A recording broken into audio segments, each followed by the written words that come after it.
Thank you, Mr. Chairman, and thank you, Dr. Lynch, for testifying today. Everyone involved in organ donation and transplantation, from government organizations to clinicians to families, is trying to do the right thing. I believe that. But what we're looking at today is a system in chaos. Too many adverse events are being reported, too many patients are being skipped on waiting lists, and too many donor cases raise deeply troubling questions. We're hearing about people showing signs of consciousness during donation prep, patients being approached for consent while coming off of sedation, families feeling rushed, doctors feeling pressured. That's not how trust is built or maintained. And one way we can maintain trust is by ensuring the integrity and security of the decades of patient data that power this system, especially as we move away from a single vendor model. Dr. Lynch, has HRSA developed a plan to open up UNOS's technology systems to new contractors in a way that protects patient privacy and ensures continuity of care? So the plan for that is evolving as we continue to get new information and as our capacity to conduct oversight and safety reviews grows. I'm happy to hear that, because it isn't just new vendors that will need UNOS's cooperation to modernize the OPTN.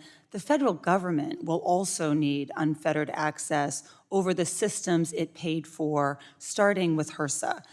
It may surprise some to know that for years, HRSA has reportedly not had the power to fully review or access the computer systems that run the organ transplant network, including the code that makes matches and stores patient data. That means the government hasn't had a clear view into how the system works or where the risks are, which is especially concerning now as the system is being overhauled. So, Dr. Lynch, how is HRSA making sure it now has full access to the data and systems it needs to successfully carry out this transition? That also is it's an excellent question. It's an ongoing area of work. So these are government data. These belong to the taxpayers who paid for it. And the individual patient data and the information that's used to maintain the system should be available to the contractors. As we've moved into the multi-vendor environment, we've had what we call discovery contractors who've aided us with critical assessments of various elements of the system. Getting complete compliance from the legacy contractor is an ongoing area of work. Yes, we know that this transition is complex, but it's also necessary. For too long, one contractor has controlled the entire OPTN system, including its data and its IT infrastructure. And now, as new vendors are brought in to modernize the network, these are growing concerns that control, growing concerns that control system code and data is being held hostage, potentially slowing down progress.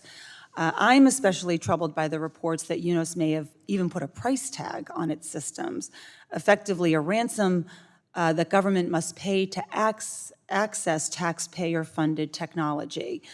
Dr. Lynch, to your knowledge, has UNOS ever obstructed or delayed government access to its technology or demanded compensation in order to turn over code and data? Yes.